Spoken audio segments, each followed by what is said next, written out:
Next fundamental right is right to constitutional remedies. If a person's fundamental right has been violated, he or she can go to a court and demand that the right be restored. So if a person you can say, if a person is not given the basic rights which are given by our Indian Constitution, that is the fundamental rights, he or she can go to any court, that is either Supreme Court or High Court, okay, and demand the right which was not given to that particular person. The right to constitutional remedies is important because without this right we could not be able to enjoy the other rights. So why these right to constitutional remedies is made? Because without these rights, that means without the fundamental rights, a person cannot enjoy the other rights, right? So that's why the right to constitutional remedies is very important, and if a person is not given these fundamental rights, he or she can go to any court and demand the right. Next is fundamental duties. We, the citizen of India, have been given fundamental rights. Okay, so we have already discussed about what are the different types of fundamental rights which are given by our Indian Constitution.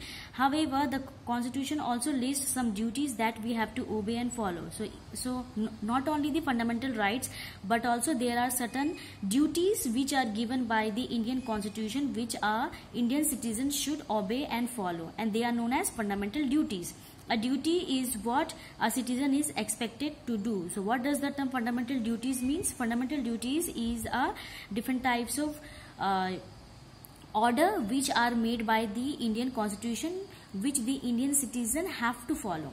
Some of our fundamental duties are as follows. So let us find out what are the different types of duties which are given by our Indian Constitution to so that the Indian citizen can follow. So the first one is to obey the Constitution and respect the national flag and the national anthem. So we should obey the Indian Constitution, we should respect our national flag and also the national anthem of our country. To follow non-violence and maintain peace, so we should always work in the path of non-violence, okay, and always maintain peace. That means we should not fight with each other. Okay, we should create peaceful society in our country to uphold and protect the sovereignty, unity and integrity of the India. So what does the term you can say sovereignty? That means we should respect each other. Okay, we are all equal in the eyes of law. We should not discriminate on the basis of the caste, creed or any religion. Okay, and we should work together. We should not fight with each other, and we should respect our Indian culture. To promote harmony and brotherhood among all the people, so we should respect each other and we should consider each other as our brother and sister, and we should work together to defend our country and render national service when required. So we should respect our country. We should always do such works so that we can protect our country. Okay, we should not disrespect our country, and when there is a national emergency in our country, we should come forward and participate so that we can protect our country from the enemy. To value our rich history and heritage, so whatever was our history and whatever different types of monuments which are present in our country, we should value them, we should respect them, and even we should protect them. To protect and improve our natural environment such as forests, lakes, rivers and wildlife, so we should also protect our natural environment and improve the natural environment, that is the forest area, lake areas, rivers and the wildlife sanctuaries.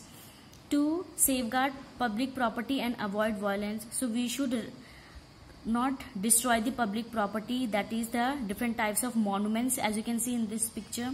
Okay, it represents our India heritage. We should respect, we should protect our public property and we should avoid violence. That means we should not fight with each other. And the last one is to work towards achieving excellence in all sphere of life. So we should respect each other, we should not fight with each other. Our main agenda should be to create a healthy society where we can live peacefully. So this is all about the fundamental duties. Did you know the United Kingdom does not have a written constitution? So the United Kingdom, that is the UK, they does not have a written constitution, but our Indian constitution is the longest written constitution in the world. Next is Directive Principle of State Policy, which is also known as DPSP. Remember the full form. The Constitution of India has a section called the Directive Principle of State Policy. What does this DPSP means? It are the guidelines which the government must keep in mind while making laws. So what does the DPSP means? DPSP are the guidelines which the Indian government should keep in mind while they are making new laws in our country. In a way, they defines the duty of the government towards the welfare of citizen. So it also means that it is a duty of the Indian government to make laws so that they can develop the Indian society, and all the people, or you can say all the citizens of our country, are happy in our society. So what are the directive principle of state policy? Let us find out. All citizens to have access to adequate means of livelihood. So all the people should have the basic means of livelihood so that they can earn, or they can do their own business, or they can do a job so that they can run their family. Okay. Next, prevent concentration of wealth in the hands of the few people. So we should not make our society such that only few people have the you can say power to make money. In our Indian Constitution, all people are equal. Okay, whether they are rich or poor doesn't matter. All should be given the money, and they should be given the job so that they can run their family. Equal pay for equal work for both and men. So all the work which a man and woman are doing, okay, they should be the salary of both the men and women should be equal. Not like that men are getting more salary as compared to the women, which to the work which both men and women are doing the same. That means whether the man and woman, they are working in any field, okay, if they are doing the same work, the salary should be equal. There should be no you can say differentiation on the basis of their gender. Provide good working condition to workers in industries and factories. So even in the workers who are working in the industries and factories, some facilities should be provided so that they can work in the factory and industries in a healthy way, just like giving break after 3 to 4 hours of work, or providing them their lunch, okay, refreshment. So these are the conditions which the industries and factories should give to their workers. Next is organize village panchayat. So even the village panchayat should be made by whom? DPSP, who will look after at the village level, just like our place. Have a uniform law code of all citizens of India. So there should be a uniform law. That means the law which are made by our Indian Constitution should be on the basis of equality, and it should be implemented to all the citizens of our country. Okay, and all should follow this